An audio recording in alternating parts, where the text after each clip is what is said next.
Aku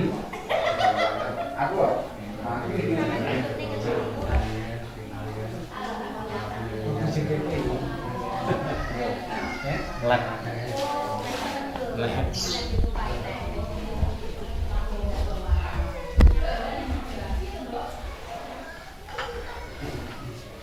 Assalamualaikum warahmatullahi wabarakatuh. Waalaikumsalam. Bismillahirrahmanirrahim. Alhamdulillahirabbil alamin. Allahumma sholli ala sayyidina Muhammad wa ala alihi sayyidina Muhammad. Ya Rabbi sholli alaihi wasallim. Ya Rabbi sholli alaihi wasallim. Nuwun badhe matur dumateng sagunging para pepundhen ingkang sampun kinabekten, sagunging para pinisepuh, para aji sepuh, sesepuh sedaya mawon ingkang katuran rawuh wonten saluprantosipun Bapak Suwandi sekeluarga sedayanipun. Pramila panjenengan sedaya wonten ing dinten ingkang minulya menika, dinten ingkang penuh barokah rahmat lan hidayah menika. Kasuwun kanthi ikhlasipun penggalih kasuwun rawuh wonten saluprantosipun Bapak Suwandi saperlu rawuh panjenengan badhe kasuni doa pandonganipun saha idi pangestu ingkang wilujeng. Ingkang saturan malih panjenenganipun Bapak Suwandi sekeluarga ing dinten Jumat pagi menika nggadahi niat hajat nggih menika ngintun donga dumateng arwahipun almarhum Mbah Slamet utawi Mbah Bejo ingkang ing dinten Jumat pagi menika sampun jangkep 1000 dintenipun. Pramila dipun kintun donga diwaosaken khataman Al-Qur'an, diwaosaken tahlil, dipun wontenaken genduren, dipun suwunaken doa pandonga sedaya para rawuh. Mugi-mugi arwahipun almarhum Mbah Bejo ingkang sampun tinimbalan wonten ngarsane Gusti Allah Subhanahu wa taala dipun yeksukan dipun terima amal-amalipun, dipun jembaraken kuburipun, padang kuburipun, nikmat upangat wonten alam kuburipun, dipun icali siksa kuburipun, wasana dipun tempataken wonten swarganipun Allah Subhanahu wa taala. Ingkang saturan malih panjenenganipun Bapak Suwandi sekeluarga ing dinten ingkang minulya menika ngedalaken sedekah lillahi taala ingkang awujud sekul suci berkahing Gusti, sekul suci berkahing Gusti ingkang saking ulumipun bumi ingkang ginarep tapaing raja kaya sisane wesi kula sani kasoroting bagaskara kailenan banyu suci Perwitasari kasiliring samirana kenging dayaning hagni temah ambabar buga berkahing Gusti kang maha kawasa ingkang awujud sekul blok utawi sekul suci kadamel ngabekti dumateng sedaya zat-zat saking Ibu Hawa, Bapak Adam, Ibu Bumi, Bapak Angkasa, Ibu Wengi, Bapak Rina. Pramila dipun ngabekti sedaya kala wau. Mugi-mugi keluarganipun Mas Wandi padang ngesor padang dhuwur slamet wilujeng boten wonten aral setunggal menapa-menapa. Mugi-mugi gampang gampil anggenipun pados sanjang tedha. Mugi-mugi anggenipun nunggal hajat ngintun donga dumateng arwahipun Mbah Bejo ing dinten Jumat wage. Mugi-mugi dipun trami kaliwun kalih Gusti Allah Subhanahu wa taala, dipun sepura dosa-dosanipun, dipun trimah amal-amalipun ingkang sae, dipun tempataken wonten swarganipun Allah Subhanahu wa taala. Mboten langkung nyuwun tambahing donga pangestu dumateng sedaya para rawuh ingkang sami katuran rawuh sedayanipun. Ingkang saturan malih Bapak Suwandi sekeluarga ngedalaken sedekah lillahi taala ingkang awujud sekul suci ulam sari menika kadamel ngabekti dumateng junjungan kita Nabi Agung Muhammad sallallahu alaihi wasallam, sak garwa putra sakabat sekawan Sayyidina Umar, Sayyidina Utsman, Sayyidina Abu Bakar lan Sayyidina Ali. Pramila dipun ngabekti mugi-mugi arwahipun almarhum Mbah Bejo ingkang sampun wangsul dumateng jaman kelanggengan sampun tinimbalan wonten ngarsanipun Allah Subhanahu wa taala ing dinten Jumat wage menika sampun jangkep 1000 dintenipun. Mugi-mugi amarga sampun jangkep 1000 dintenipun, mugi-mugi kaliyan Allah Subhanahu wa taala dipun paringi kasampurnan, dipun sepura dosanipun, dipun terima amal-amalipun, dipun paringi jembar kuburipun, padang kuburipun, nikmat mufangat wonten alam kuburipun, dipun papaken wonten swarganipun Allah, boten langkung nyuwun tambahing donga pangestu saking sedaya para rawuh ingkang sami katuran rawuh sedayanipun. Ingkang saturan malih inggih menika jaos ngabekti dumateng sedaya para nabi-nabi Adam, ugi sedaya para nabi-nabi wiwitan ngantos pungkasan, ugi sedaya para wali, para auliya, para syuhada, para mukmin. Mugi-mugi angsal syafaate anggenipun ngintun donga dumateng tiyang sepaipun. Mugi-mugi dipun rami kaliyan Allah Subhanahu wa taala almarhum Mbah Bejo dipun papaken wonten swarganipun Allah Subhanahu wa taala boten langkung nyuwun tambahing donga pangestu dumateng sedaya para rawuh ingkang sami katuran rawuh sedayanipun. Ugi saturan malih ngawruhi nini danyang kaki danyang ingkang mbau resa desa Bacem ugi ikal bakal ingkang bakali banjar pekarangan ingkang dipun broki Mas Wandi Suwarga wonten luputipun nyuwun pangapura angsal sepate mugi-mugi Gusti Allah ngrumebaraken rahmatipun keluarganipun Mas Wandi pinaringan sabar tawakal iman Islam ayem tentrem jenjem permanem sehat jasmanine sehat rohaninipun dipun tebihaken saking balak lan panca bayanipun dipun gampang gampelaken ingginipun pados sandang tedo lan mugi-mugi tiyang sepaipun ingkang sampun wasuh dumateng jaman kelanggengan nggih menika Mbah Bejo ingkang sampun tungkap 1000 dintenipun dipun terima amal-amalipun kaliyan Allah Subhanahu wa taala dipun papanaken wonten swarganipun Allah boten langkung nyuwun tambahing donga pangestu dumateng sedaya para rawuh ingkang sami katuran rawuh sedayanipun. Ingkang katuran malih ngabekti dumateng Nabi Ilyas ugi Nabi Khidir. Nabi Ilyas ingkang rumangsa daratan bumi saka bumi suci ingkang kadamel makamaken panjenenganipun almarhum Mbah Bejo wonten luputipun mugi nyuwun pangapura mugi-mugi nambahi sababiyaipun ayem tentrem wonten alam kubur nggih menika Mbah Bejo mugi kaliyan Allah Subhanahu wa taala kuburipun didadosaken taman surga mugi-mugi Mbah Bejo iki dinten Jumat pagi ngantos lajengipun dipun papanaken wonten swarganipun Allah lan mugi keluarga ingkang tansih gesang wonten alam rame pinaringan sehat kuat wiwit dinten menika inggih terus laminipun boten langkung nyuwun tambahing donga pangestu dumateng sedaya para rawuh ingkang sami katuran rawuh sedayanipun. Ingkang katuran malih golong pitu menika kadamel milu jengi dinten 7 pekenan gangsal sasi 12 Indus sekawan taun 8 wuku 3 dasa Sri Dina Jaya Dina Jayane Dina Jumat wage ingkang kadamel Mas Wandi sekeluarga ngintun donga dumateng arwahipun Mbah Bejo ingkang sampun wangsul dumateng jaman kelanggengan dinten menika sampun ndungkap 1000 dintenipun mugi-mugi angsal ngembering rahmat Allah Subhanahu wa taala almarhum Mbah Bejo dipun sepura dosanipun dipun terima amal-amalipun dipun paringi jembar kuburipun nikmat kubur wonten alam kuburipun dipun ilangi hisabipun boten langkung nyuwun tambahing donga saha pangestu sedaya para punden sepuh ingkang sami katuran rawuh sedayanipun.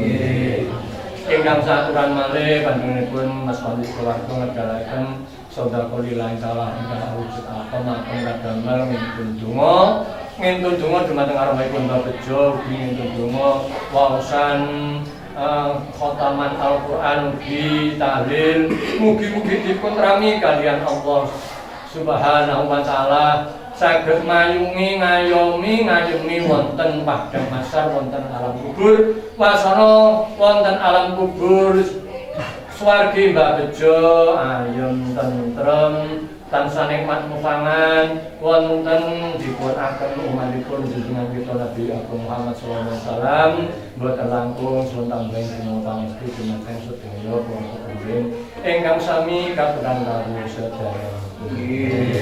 Ingkang saturan malih ugi Mas Wandi sekeluarga ngentun donga dumateng sedaya leluhur ingkang tebih ingkang telak ingkang kerimatan ingkang boten kerimatan ingkang jalan estri anom sepuh pramila dipun kentun donga mugi-mugi wiwit dinten menika ing terus raminipun kaliyan Allah Subhanahu wa taala sedaya leluhur dipun sepura dosanipun dipun amal-amalipun ingkang sae dipun papaken wonten swarganipun Allah Subhanahu wa taala dipun paringi sampurna paranipun boten langkung nyuwun tambah donga pangestu dumateng sedaya para rawuh ingkang sami katuran rawuh sedayanipun.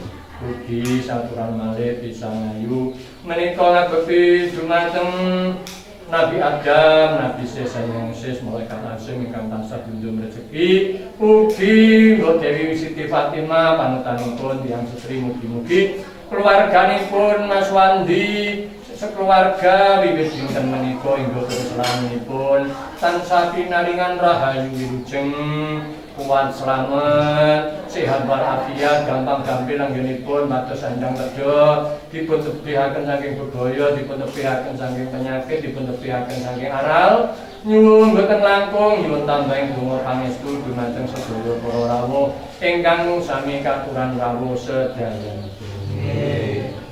Ingkang saturan malih inggih menika jeneng Sengkala kadamel nolak kala beka ingkang sampun dumawah dumateng keluarganipun Mas Wandi sekeluarga mugi-mugi amblesa bumi sapitu mugi-mugi ingkang sampun dumawah kala beka ingkang sampun dumawah nambahana teguh rahayu wilujeng kuat slamet sentosa bakoh wiwit dinten menika inggih laminipun ayem tentrem dene kala beka kala ingkang dereng dumawah tinulak dening baginda Rasulullah sallallahu alaihi wasallam ugi dipun nolak kaliyan Allah Subhanahu wa taala boten langkung nyuwun tambahin donga pangestu dumateng sedaya para rawuh ingkang sami katuran rawuh sedayanipun. Jeneng maghrib menika kadamel nyepuhi jeneng sekolah kadamel nyepuhi sari begriyan Mas Wandi sekeluarga pramila dipun sepi mugi-mugi pinaringan rahayu wilujeng lebete wangun sanjawine wangun wilujeng salebeting rangka sanjawine rangka salebeting kritis sanjawine kritis sasabet sapon gondo wangun sasaban paranipun mugi-mugi pinaringan rahayu wilujeng wiwit dinten menika terus laminipun boten langkung nyuwun tambahin donga pangestu dumateng sedaya para rawuh ingkang sami katuran rawuh sedayanipun. Ugi ngabekti dumateng Nabi Sulaiman ingkang ngratoni putu-putu walang atoba ngratoni saking kewan ingkang dipun prahat nggih menika wedhus, bebek, dara, pitik lan sapanunggalanipun kadamel ngajaraken sedekah lillahi taala ngintun donga dumateng tiyang sepuhipun Mbah Bejo ingkang dumugi 1000 dintenipun wonten lepatipun Mas Wandi sekeluarga mugi Gusti Allah paring pangapura mugi Gusti Allah anampi sedaya donga-donga nipun Mas Wandi sekeluarga mugi panjenenganipun Mbah Bejo ingkang sampun wangsul dumateng jaman kelanggengan dipun paringi kasempurnan dipun sepura dosanipun dipun terima amal-amalipun dipun sepura dosanipun dipun paringi jembar kuburipun padang kuburipun nikmat mufangat wonten alam kuburipun boten langkung nyuwun tambahi donga pangestu dumateng sedaya para rawuh ingkang sami katuran rawuh sedayanipun. Buseng ukur menika metandani menawi Mbah Bejo wonten ing dinten menika sampun wonten ing dinten Jumat wagi menika sampun lengkap sewu dintenipun sampun mengkaraken donya mugi-mugi dilepas parane jembar kubure padang kubure dipun paringi kasempurnan dipun sepura dosa-dosanipun ugi kasa wangsulipun keluarga ingkang tansih gesang wonten alam magang rami mugi-mugi pinaringan sabar tawakal pinaringan iman Islam pinaringan rahayu wilujeng kuat selamat sentosa selamat rahayu wilujeng dinten menika ingkang terslaminipun mboten langkung nyuwun tambahin donga pangestu dumateng sedaya para rawuh ingkang sami katuran rawuh sedayanipun ugi mboten kesupen milujengi anggenipun keluarga ndamelaken candi Mbah Bejo mugi-mugi slamet ingkang damel slamet ingkang ndamelaken mugi-mugi wonten lepatipun keluarga Gusti Allah paring pangapura mugi-mugi sasampunipun dipun damelaken candi mugi-mugi kalian Allah Subhanahu wa taala kuburipun Mbah Bejo didadosaken swarganipun Allah Subhanahu wa taala mboten langkung nyuwun tambahi donga pangestu dumateng sedaya para rawuh ingkang sami katuran rawuh sedaya. Mugi-mugi kula bisa panjenengan keraraken wonten lepatipun kula nyuwun pangapunten wonten lepatipun keluarga anggenipun ngedalaken sedaya lillahi taala ngundung donga dhumateng Mbah Bejo.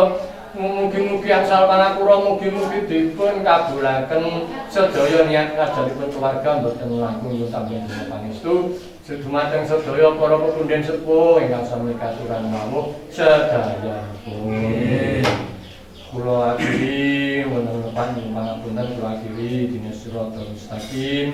Wassalamualaikum warahmatullahi wabarakatuh. Waalaikumsalam.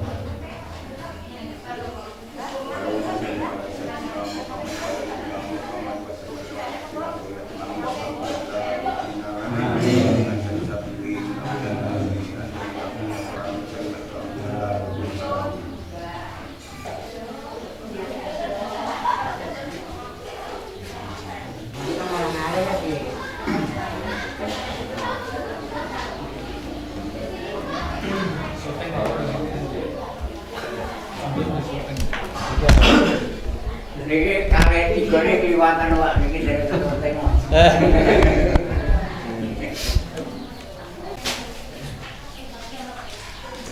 Kamu begini ya, Bang. Agak pergi jadi wajar dong. Ora ketok ah. Mama di sana. Dapur.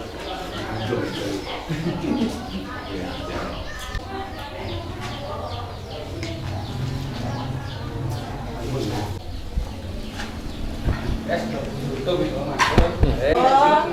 tak tak Pak Nyoman syuting kan. Pak kon syuting. Ngene iki.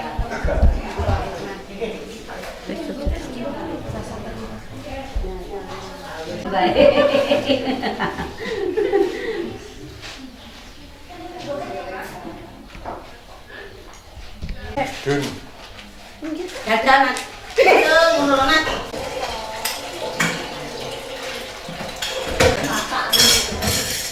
Tri, ada porno lu.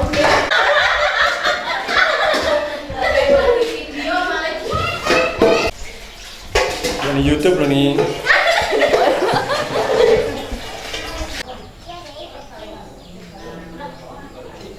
Jadi sekarang keliwi.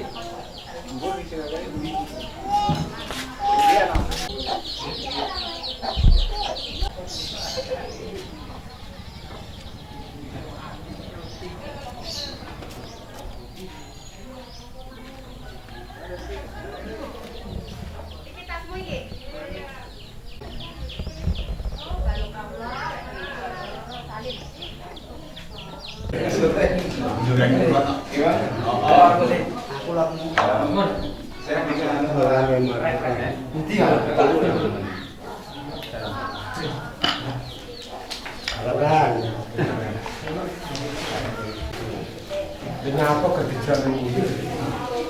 Iya. Tidak lebih